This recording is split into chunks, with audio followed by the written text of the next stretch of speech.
Ngomongin microservice itu sebetulnya tidak mesti pakai kontainer. Ini akan berguna ketika kita memang sudah bikin aplikasi yang cukup besar. Jadi tergantung ada plus minusnya ya. Kemarin kan ada event tuh ya. Itu nama eventnya Post Asia Summit.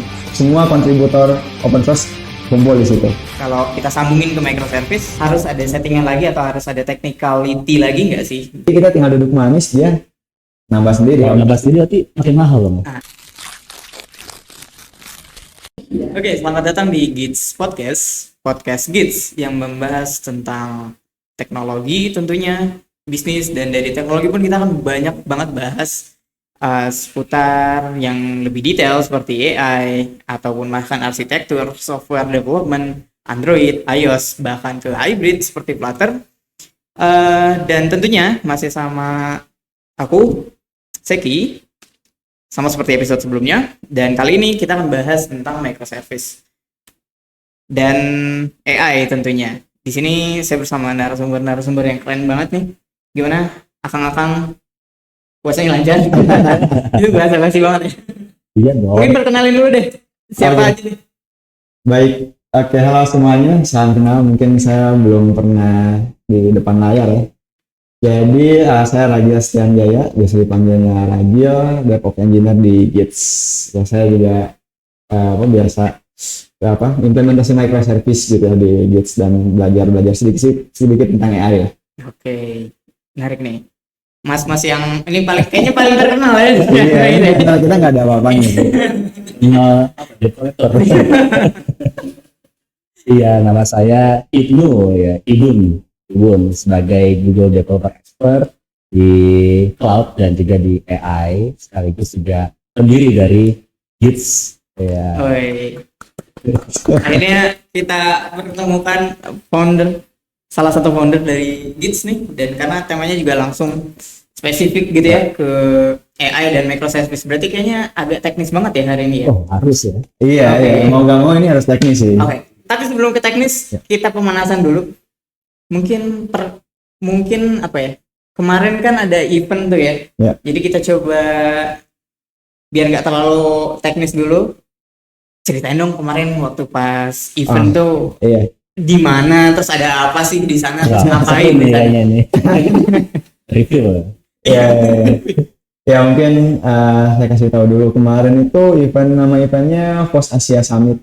Jadi Post Asia Summit itu community event yang mempertemukan semua kontributor open source seluruh Asia. Panjangannya apa tuh? Free Open Source Software. Free Open Source Software. Iya, jadi FOSS, Free Open Source Software Asia Summit. Jadi emang semua kontributor open source kumpul di situ. Walaupun judulnya Asia, tapi pengisi acaranya tidak Asia. Ada yang dari Europe, ada di luar Asia dan di luar Asia. Iya. Tapi Asianya juga. Berarti Mas Ragil salah satu dari yang Asia ya? Betul. Tapi kenapa Asia? Karena lokasinya yang Asia. Lokasinya di Asia. Pengisinya nggak Asia. Tapi semuanya ada di Asia lokasinya gitu. Kemarin di Thailand gitu. Di Thailand. Ya, dan saya salah satu orang yang kayaknya kalau dari Indonesia saya aja sih. Oh, sendirian. Kebetulan sendirian. Walaupun waktu summit itu ada beberapa orang saya lihat gitu. Speakernya, cuman yang jadi berangkat kalau saya lihat saya sendiri aja sih dari Indonesia. Itu tentunya ngomongin open source. Open source. Ya. Sering-sering apa aja tuh, Mas? Ya, nah sebenarnya nyambung sama tema podcast kita hari ini, microservice gitu ya. Microservice. Jadi saya bawain microservice pakai Kubernetes punyanya Google GKE atau GKE, Google Kubernetes Engine. Gitu. Jadi saya ngomongnya itu apa kelebihannya, kekurangannya, terus bisa dipakai buat apa aja. Ya kurang lebih kayak gitulah. Oke. Temanya. Di sini bisa diceritain sedikit nggak summary-nya GKE itu apa? Kemudian tadi ya tentang pros and cons-nya. Ya, jadi ini kan ngomongin microservice. Microservice itu sebetulnya tidak mesti pakai kontainer, tidak mesti pakai kontainer yang bisa kita pakai Docker gitu ya. Microservice itu bisa di VM tradisional dan juga bisa di kontainer. Cuman yang saya ceritain itu di kontainer. Nah, kontainernya itu perlu orkestrator. Orkestrator itu kayak otomasi lah buat manajer si kontainer ini. Kontainernya mau disimpan di mana gitu. Nah, itu perlu manajernya ada salah satu manajemen atau orkestrator kontainer yang paling terkenal yaitu Kubernetes. Dan Google itu punya Kubernetes platform sendiri atau disebut Google Kubernetes Engine atau GKE gitu. Nah, yang saya ceritain kemarin bagaimana cara pakai Kubernetes atau implementasi Kubernetes-nya Google ini padukan dengan CI/CD-nya GitLab. Jadi ada automation untuk deployment-nya itu. Dan itu yang jadi menarik. Dan juga GKE itu punya 2 mode ya, standar dan juga autopilot. Nah, yang autopilotnya itu yang saya bawa ke sana. Nah, terus tadi tentang pros and cons-nya si GKE dulu sebelum lebih jauh gitu ya, kita ngomongin automation-nya. Iya, pros and cons-nya itu GKE itu yang pertama prosnya karena full managed by Google. Kita sebagai DevOps atau sebagai engineer lah, engineer apapun, kalau ada yang lebih memudahkan pekerjaan kita, pasti kita lebih gede untuk pilih itu gitu chance-nya dibanding yang full manual gitu. Nah, GKE itu full managed by Google, terutama yang autopilot, mulai dari provisioning clusternya kita tinggal klik jadi gitu ya. Terus di autopilot, di GKE autopilot juga itu kita nggak perlu mikirin resource-nya bakal habis karena si Google itu ngotomasi ketika resource-nya tinggi. Bisa auto scaling juga ya. Auto scaling, node-nya nambah sendiri. Jadi kita tinggal duduk manis, dia nambah sendiri. Kalau nambah sendiri berarti makin mahal loh. Nah, sebetulnya dari sisi service iya, tapi dari sisi penggunaan itu lebih efisien karena kita cuma bayar resource yang kita pakai. Jadi beda sama kayak yang standar. GKE standar itu, let's say kita bikin 5 node dari awal nih. Mau sampai kapanpun kita akan bayar 5 node. Dipakai nggak dipakai 5 node tuh dibayarnya. Tapi kalau pakai autopilot, kita awalnya cuma dikasih 1 node. 1 node seiring dengan workload-nya nambah, nah itu bakalan nambah node lagi. Nah, jadi kita cuma bayar sesuai workload yang aktif gitu. Secara cost lebih mahal.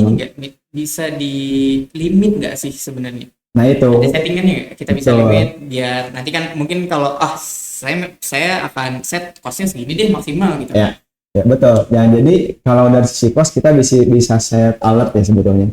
Nah, kalau dari GKE-nya sendiri itu memang best practice-nya kita set limit. Karena kalau enggak jebol tuh.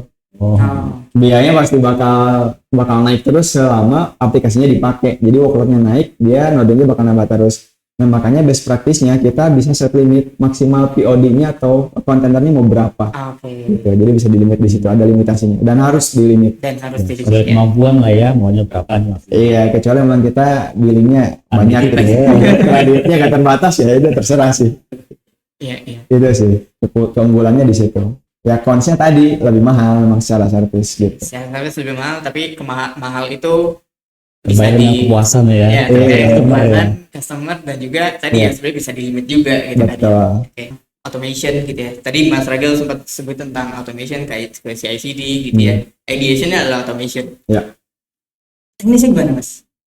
Iya, sebenarnya tuh ngelihat motivasinya itu dari use case yang kita pakai di klien ya. Jadi di Gits itu memang semuanya sudah ada automation untuk CI/CD terutama itu udah pasti harus nerapin itu gitu. Nah, kepikiran karena memang di klien kita juga udah ada yang pakai GKE autopilot dan juga standar juga kita udah pernah pakai gitu. Nah, kita coba integrasikan CI/CD dari GitLab ke GKE autopilot itu tadi gitu. Jadi udah di platform Kubernetes atau di Google-nya itu otomatis auto scale-nya gitu, terus tambah deployment-nya gitu. Jadi kita bisa benar-benar fokus untuk develop aplikasinya aja gitu. Jadi developer tuh udah tinggal push jadi tuh ke atas gitu dan ke platformnya pun itu udah otomatis auto scaling. Jadi makin kita tinggal bukan santai ya, tapi lebih ke ya udah gitu bisa fokus ke hal lain gitu sih. Tapi ada caranya biar nggak kena tilang. Kenapa tuh? Pakai helm. Iya. Ada namanya helm. Betul. Kita bisa pakai helm lagi gitu. Bisa pakai helm lagi biar nggak kena tilang ya. Itu helm itu otomasi untuk deploy ke Kubernetes. Itu natifnya pakai helm. Bukan helm yang SNI itu bukan. Jadi memang helm tools untuk kita deploy ke Kubernetes. Tadi kita belum ngobrolin tentang microservices ya, yang tentunya pasti akan banyak running lah ya. Untuk setiap servisnya harus di deploy juga gitu ya. Nah, itu gimana tuh Mas? Kalau kita sambungin ke microservice, harus ada settingan lagi atau harus ada technicality lagi nggak sih dari Kubernetes tadi, termasuk ke CI/CD tadi ya? Ya, jadi saya sempat background tadi kalau microservice itu kan sebetulnya pembagian workload ya. Jadi misalkan kita punya satu aplikasi full stack, itu di dalamnya satu service isinya semua tuh disimpannya di satu server, isinya semua ada di situ, API-nya, terus front end-nya, segala macamnya di situ. Monolith lah kita sebutnya gitu ya, kalau di software development. Nah, microservice itu ngebagi workload, API-nya dibedain. Let's say mau pakai container kah atau mau pakai VM itu terserah, tapi dibagi. Jadi ketika manajemen pun bisa lebih mudah. Ketika kita misalkan mau maintenance API-nya, itu nggak akan ganggu front end-nya gitu. Jadi kita bisa fokus gitu. Nah, dibagi workload-nya dan microservice itu gak mesti container, bisa juga pakai VM. Nah, kalau pakai container itu perlu orkestrator tadi. Orkestratornya itu yaitu tadi Kubernetes gitu. Dan Kubernetes yang ada di Google atau GKE yang ada atau GKE tadi itu udah cukup enak karena di full manage sama si Google tadi gitu. Jadi nyambungnya ke arah sana gitu. Kita mau pakai microservice, kita bisa banget di Google karena di Google udah ada GKE tadi, GKE Autopilot ataupun yang standar gitu sih. Berarti sebenarnya bisa seamless juga ya, dan langsung setup aja gitu. Tergantung dari arsitekturnya. Nah, sekarang kita ngobrol ke arsitektur nih, gitu. Mas Ibun mungkin banyak sekali berkaitan dengan arsitektur gitu ya, how we manage arsitektur, terutama tentang microservice gitu. Mungkin di luar sana atau beberapa tahun ke belakang kan kayaknya microservice itu jadi hal yang pengen deh microservice gitu kan ya. Terus kalau orang awam atau teman-teman yang baru nih, kalau mau buat arsitektur microservice mulai dari mana sih? Oke, sebenarnya ini di komunitas ya banyak perdebatan. Apakah lebih baik monolith atau lebih baik microservice? Ya. Jadi tergantung, ada plus minusnya ya. Tapi kalau misalkan kita mau beralih ke microservice, sarannya sih dimulai dari hal-hal yang memang mudah untuk dipisah. Misalnya, anggap aja kita punya aplikasi untuk ride hailing ya, di mana ada customer bisa order ojek, kemudian ojek bisa menerima pesanan dan juga nanti ada juga payment-nya. Nah, kita bisa pecah beberapa service. Ada service untuk order, service untuk menerima pesanan, service untuk pembayaran, service notifikasi, dan macam-macam itu akan dipisah. Jadi banyak aplikasi atau banyak service. Nah, tadi betul kata Ragil bahwa kalau kita sudah pisahkan, gampang manage ya. Ketika ada error di infra, kita bisa cek di satu service itu aja, lognya nggak tercampur. Dan juga ya, resource-nya nggak tercampur, CPU-nya, RAM-nya, segala macam, dan nggak tercampur. Jadi ketika kita lihat, wah emailnya butuh banyak CPU, nah CPU naikin khusus buat email. Kemudian lain-lainnya bisa ditambahin. Nah, microservice ini akan berguna ketika kita memang sudah bikin aplikasi yang cukup besar. Kalau misalkan aplikasi masih kecil atau bahkan masih POC atau MVP, ya monolith aja. Scaling kecilnya segimana tuh? Kecil misalnya usernya cuma sedikit. User cuma sedikit. Lalu impact-nya juga nggak terlalu besar banget ya, artinya masih MVP atau hanya untuk presentasi ke investor, atau untuk nyoba fitur-fitur aja yang daripada kita gede, nyoba fitur, nyoba si solusi, udah bikin monolith aja daripada bikin capek. Karena effortnya gede loh, service tuh. Karena kita harus bikin manage beberapa service, cara koneksinya, komunikasinya juga harus dipikirkan antar service. Apakah semakin besar aplikasi tadi akan semakin kompleks dengan microservice, atau sebenarnya kita bisa simpelkan walaupun microservice tapi bisa dibuat simple? Bisa. Jadi walaupun kita bilang microservice ya, nggak berarti harus benar-benar microservice ya. Yang cukup pisahkan dari 3 service-nya udah cukup ya. Jadi nggak harus sampai puluhan atau belasan dulu ya service-nya. Jadi kita bagi berdasarkan usernya atau berdasarkan si objektif dari service-nya itu sendiri. Dan yang paling susah adalah komunikasinya. Semakin banyak servisnya, komunikasi akan harus terkirim. PubSub, atau misalnya harus sinkronus, asinkronus. Database juga dipisah juga lumayan effort. Karena database A sama B nggak nyambung. Gimana caranya nyambungin database? Jadi sebenarnya bisa dibuat satu fungsi besar lah ya gitu dibanding micro yang benar-benar micro gitu kan, karena mungkin di in teoris dengan best practice kan suka ada perbedaan gitu ya gitu. Nah, saya coba nyambung tadi kata Mas Ibun yang kompleks itu ya, karena memang kemarin itu waktu present di Pos Asia di Bangkok itu saya show salah satu data di presentasi saya itu 57% perusahaan itu kesulitan untuk implementasi microservice karena yang memang nggak gampang gitu. Perlu pertama ya secara engineeringnya perlu skill yang mumpuni gitu, perlu terlatih gitu.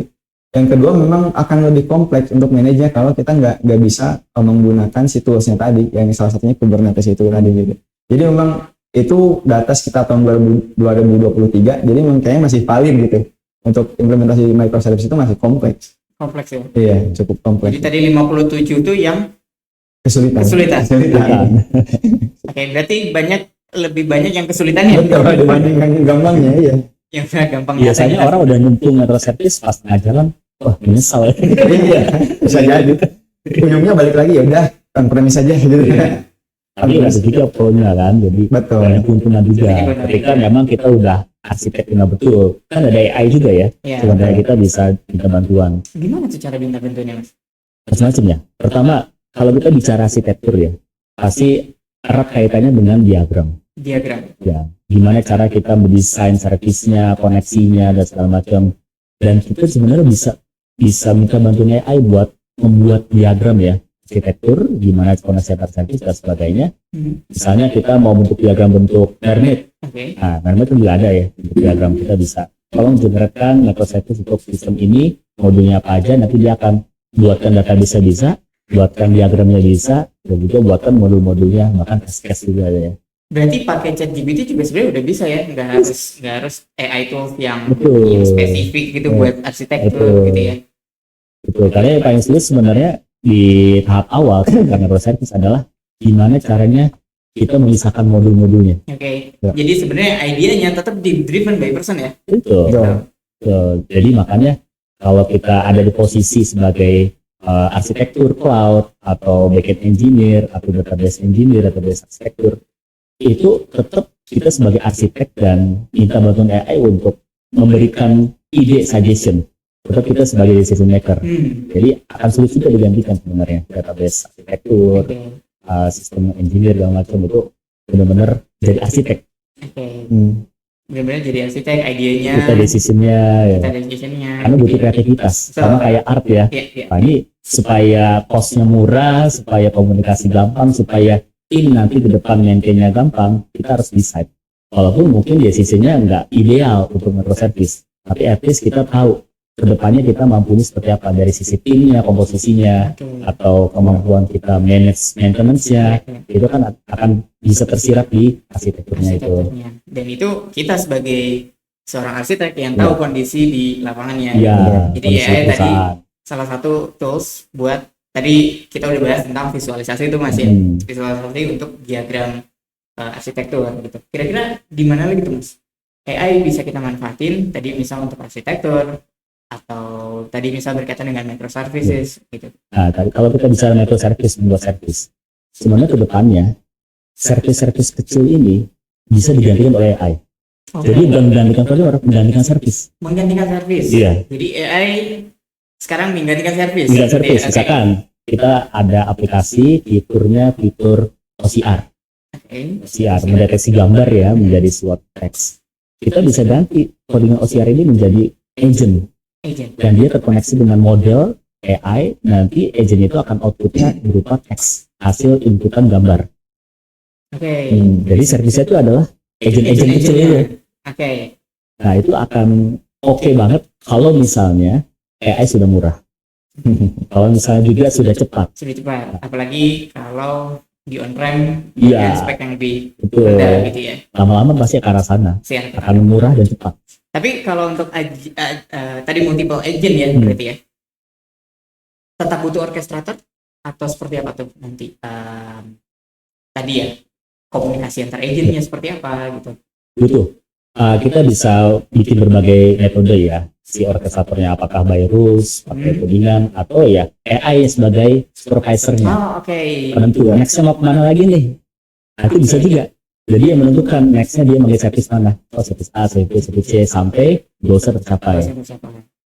Ya, dan itu sudah apa ya, sudah banyak implementasinya ya sekarang gitu. Banyak, kalau belum banyak banget tapi sudah banyak yang Mulai membuat arah sana multi agent atau agentic ya. Agentic ya itu yang tadi Mas Ibun sampaikan itu memang ide yang akan benar-benar fitur itu bakal ada gitu ya. Okay. Nah kalau saat ini banget untuk microservice sama AI itu sebetulnya masih ada di level bagaimana cara menganalisa resource yang digunakan dari behavior yang biasa, yang workload yang masuk gitu, itu dihitung sama AI, terus nanti dia auto scaling itu nggak nunggu resource penuh dulu, tapi ini bakal penuh di jam segini, dia langsung naikin sebelum resource-nya penuh. Nah AI di microservice itu di level itu untuk saat ini gitu, dan itu masih belum banyak juga yang implementasi. Tapi udah mengarah ke sana. Udah gitu mengarah ke arah sana. Jatuhnya prediktif ya. Betul. Prediktif scaling biar tidak ada downtime dulu gitu. Betul. Ya. Lebih seamless. Ya, untuk sama yang lebih canggihnya lagi adalah untuk troubleshooting. Kalau sekarang kita misalkan troubleshoot manual kan error, copy nih ke ChatGPT, dikasih rekomendasi sama ChatGPT. Nah kalau kedepannya itu kemungkinan AI itu akan langsung ngasih rekomendasi dari log yang dimunculin. Di GCP udah ada. Di GCP udah ada. GCP udah ada asisten untuk asisten. Nah mungkin kedepannya diimplementasi microservice di level corporate gitu ya, masing-masing itu udah punya misalkan model sendiri, terus implementasi AI di microservice-nya. Nah itu mereka tinggal lihat log, oh ini log errornya, ini rekomendasi penyelesaiannya, mungkin kedepannya akan seperti itu gitu, akan ke level troubleshoot sendiri gitu ya. Itu kayaknya akan nyampe sih kalau dari sudut pandang saya.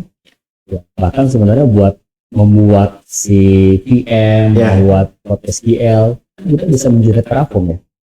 Iya. Di GCP juga sudah ada fiturnya buat kita ada ready to use ya, klik jadi gitu ya. Iya. Benar banget bisa di-generate pakai AI. Iya. Saya mau PM ukuran segini, tolong generate Terraform jadi apply. Ya itu udah otomasinya udah oke banget sih di platform itu. Apalagi tadi ya di satu platform yang sama. Itu akan mudah banget gitu ya. Betul. Iya, udah ada platform Kubernetes-nya, terus ada automation buat itunya. Itu udah kita sebagai engineer itu udah pasti top of mind-nya buat mengembangkan hidup itulah yang dipilih dibanding yang manual. Tinggal gimana kita cara kita nge-tweak-nya, nge-maintain-nya gitu ya, biar makin optimal dan seterusnya. Dan sebagian perusahaan masih kesulitan untuk itu. Iya. Untuk maintain itu ya, kalau sulit mah bisa ke Git lah. Ya, bener banget itu. Oke. Apalagi Mas? Tadi ngomongin tentang agentic AI di microservice gitu ya. Kemudian AI di di arsitektur gitu ya di awal gitu. Kira-kira tadi juga Mas Ragil nambahin tentang AI untuk predictive scaling gitu ya. Kira-kira kedepannya akan seperti apa lagi gitu ya? Karena kemarin misal saya ngobrol dengan teman-teman di HC gitu ya, HCD. Memang AI ini kan jadi tools untuk mempermudah pekerjaan sehari-hari gitu.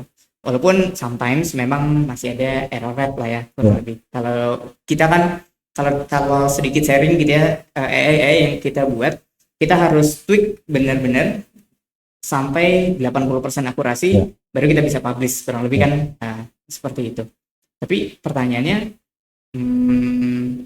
apakah memang sekarang itu masih sebatas itu gitu ya, AI yang udah ada sekarang, apakah sudah bisa atau sekarang tuh kondisinya sudah dioptimalkan dengan baik atau belum gitu ya, atau masih ada use case yang sebenarnya belum tereksplor sih gitu, terutama tadi ya mungkin dari sisi arsitektur gitu kan, software arsitektur, atau sebenarnya yang sekarang udah use case-nya tuh udah lengkap lah gitu kan. Tinggal gimana nih cara kita mengoptimize aja gitu sebagai person gitu. Dari saya, mungkin saya share kemarin itu banyak banget yang bahas AI di Post Asia Summit 2025 itu. Nah, kayaknya 80%-an mereka itu nge-present LLM bikinan mereka sendiri, model bikinan mereka sendiri. Bikinan sendiri. Ya. terutama tuan rumah ya, Thailand sendiri. Mereka kan rilis tuh OpenThai GPT sama Python apa gitu. Itu bikinan mereka sendiri. Dan itu didukung sama governance-nya. Jadi emang official Thailand punya gitu. Nah, yang dibahas di sana adalah kebanyakan bagaimana cara mereka membuat atau mengoptimasi si model ini biar lebih ringan tapi lebih akurat gitu. Jadi semuanya mengarah ke sana untuk saat ini. Itu bukan future, bukan 5 tahun ke depan atau 10 tahun ke depan, tapi saat ini di mereka sedang melakukan itu. Jadi berlomba-lomba ngasih showcase gitu. Kita punya model seperti ini, lightweight, terus optimize gitu ya. Nah itu untuk AI saat ini ke arah sana gitu. Lagi berjalan di sana, bukan ke arah sana gitu. Nah kalau menurut saya sih kita juga harusnya melakukan hal yang sama gitu. Melakukan hal yang sama, bagaimana cara kita membuat model-model yang memang optimize dan ringan. Gitu. Sesuai use case-nya. Sesuai use case-nya gitu. Nah karena kan kemarin di sana ternyata itu dari perusahaan-perusahaan dan juga perseorangan itu ke sana semua gitu. Optimasi model sih. Ya. Ibaratnya kalau kita pakai model yang udah ada sekarang yang besar kayak begini atau bagaimana itu ya. Kita dikasih buku tebel yang terjemahan semua bahasa. Padahal kita cuma butuh bahasa Indonesia kecil. Kita bisa dipangkas, bisa dipilih. Itu doang. Berarti sebenarnya ke arah sana ya. Use case-nya sudah ada. Sekarang tinggal mengoptimasi AI dengan use case yang spesifik gitu ya sekarang. Betul. Dilihat pas sasaran ya. Kalau kita sekarang mau bikin model ya atau use case tentang infra Terraform, ya buat apa kita pakai model yang tahu semuanya? Kita cuma butuh model yang tahu Terraform doang. Jadi secara environment juga itu akan jadi lebih berat sih kalau kita masukin semuanya gitu. Sebab bisa itu bukan jadi baik sih sebetulnya, tapi jadi ngebebanin juga, nggak optimize jadi jatuhnya gitu. Kita bisa ekspor juga sebenarnya, kan ada Hugging Face gitu ya. Ada banyak model buatan teman-teman. Termasuk tadi yang agentic AI juga setiap agen itu bisa akan pilih model sendiri, bikin atau punya model sendiri gitu ya, yang optimize sesuai dengan tasnya dia tuh apa gitu ya. Jadi masing-masing kita suka-suka lah mau modelnya gimana ya. Mau cara kerjanya gimana, grafiknya. Karena yang penting output ya. Dari masing-masing agent itu akan outputnya ya sesuai dengan tugasnya dia. Karena biasanya kalau agent kadang-kadang inputnya udah terdefinisi ya, terstruktur. Jadi kalau udah terstruktur ngapain canggih-canggih ya modelnya. Betul. Soal masing-masing aplikasi itu atau masing-masing tools itu kan behaviornya beda-beda ya. Let's say software kita pakai pemrograman A, B, C gitu ya. Pemrograman A itu optimasinya kayak apa gitu. Memang perlu spesifik karena kalau semuanya dimasukin bisa semua ya berat. AI itu modalnya gede juga gitu. Lumayan ya. Iya, AI masih mahal. Sendiri GPU mahal. GPU-nya mahal banget. Yang cukup di laptop. Di TM kecil. Ya kayak kita Digit juga bikin kan. Kita ada tim AI sendiri dan alhamdulillah kita udah punya juga gitu AI di kantor. Nah itu ongkosnya lumayan tuh untuk hardware-nya ya. Sih. Jadi ngomong-ngomong yang di Gits itu berarti kita satu hardware satu model ya yang diimplement sekarang ya, atau bisa multiple model? Ini bisa multiple ya, bahkan kita juga bisa bikin terdistribusi. Jadi supaya kita nggak usah beli GPU mahal tapi ya yang kecil kayak banyak terdistribusi itu bisa ya. Konsep microservice lagi ya. Hubungan, ayo kita selesaikan misi ini, ayo. Bagi workload lah. Bagi workload. Dan menurut Mas Igun ya tadi ya, tentang agentic AI. Sekarang karena tadi ngobrolnya masih tentang atau masih dalam tahap inisiatif gitu ya. Kira-kira kapan saatnya agentic AI ini itu sudah mature, Mas? Sebenarnya kalau dari sisi bahan bakunya ya, itu udah tersedia. Rempah-rempahnya udah ada ya. Tinggal rempah-rempahnya ini dibikin jadi makanan apa. Nah, itu kan biasanya ready atau enggak tergantung udah ada belum yang bikin template-nya. Udah ada yang resep-resep belum gitu ya. Sehingga ketika udah ada resep, kita sebagai customer semakin mudah implement. Udah ada yang bikin resep nih. Udah ada yang generate gambar pakai model, udah ada yang bisa bikin percakapan kayak podcast itu ada modalnya, jadi kita udah tinggal ikut. Nah sebenarnya dengan modal udah ada rempah-rempahnya kita udah bisa bikin apapun, udah ada bahan bakunya, modalnya sudah ada, tinggal kita kreatif dan gimana cara implement itu. Lagi-lagi butuh kemampuan programming di situ dan memanfaatkan model yang udah ada. Kalau kita memang mau bikin ya, kalau cuma mau pakai ChatGPT nggak perlu ngoding gitu ya, pakai Vino, pakai Bolt dan macam. Itu kan buat programmer membuat sesuatu menggunakan AI. Tapi kalau kita ingin memanfaatkan AI, memanfaatkan model untuk membuat sesuatu ya butuh kemampuan programming gitu. Makanya ya itu potensinya sih. Berarti ibaratnya kayak agentic AI ini karena konsepnya udah ada, udah banyak yang sudah mulai juga gitu ya. Berarti tinggal sekarang mungkin udah tinggal menunggu waktu satu use case atau satu company memperkenalkan agentic AI-nya dia tuh udah sampai sini gitu ya, atau ini udah pakai agentic AI gitu ya. Use case ini udah pakai agentic AI, use case yang sana udah pakai agentic AI dan seterusnya gitu ya. Iya, pasti akan banyak service-service berbayar yang kita pernah pakai. Ini agent untuk customer service nggak pakai, bayar sewa ya. Agent buat coding, menyalurkan programmer pasti ada ntar nih agentnya, oke gitu. Tapi kalau kita mau bikin agent sendiri nggak ada modalnya, udah ada modal. Nah, tinggal ya racik lah, bikin menunya segala macam jadi. Oke. Menarik sebenarnya tadi pembahasan tentang agentic AI untuk mengganti role tertentu gitu ya. Tapi kayaknya kita akan simpen dulu untuk podcast selanjutnya. Ini kayaknya timer udah masuk akhir ya harusnya. Jadi kita ke pertanyaan terakhir atau pernyataan terakhir deh dari teman-teman, dari Mas Ibun, dari Mas Ragil, untuk teman-teman di luar sana yang tadi yang mungkin baru mau mulai ke microservice atau sebenarnya sudah mulai ke microservice tapi butuh optimizing gitu ya. Bagaimana caranya dan gimana caranya memanfaatkan AI untuk memudahkan workload kita gitu. Mangga dari Mas Ragil dulu. Ya. Kalau misalkan teman-teman ada yang mau baru mulai buat microservice, sebetulnya yang sering terjadi itu dilompatin layer paling bawahnya dulu. Misalkan kalau mau pakai Kubernetes, belajar Dockernya dulu gitu. Memang panjang, memang nggak akan cepat gitu untuk kita implementasi microservice ini. Tapi memang hasilnya akan baik gitu kalau memang belajar dari fondasinya tadi gitu. Jadi kontainerisasi udah harus hatam dulu tuh, udah bisa cara deploy aplikasi di kontainer, udah bisa cara build image dan lain sebagainya gitu.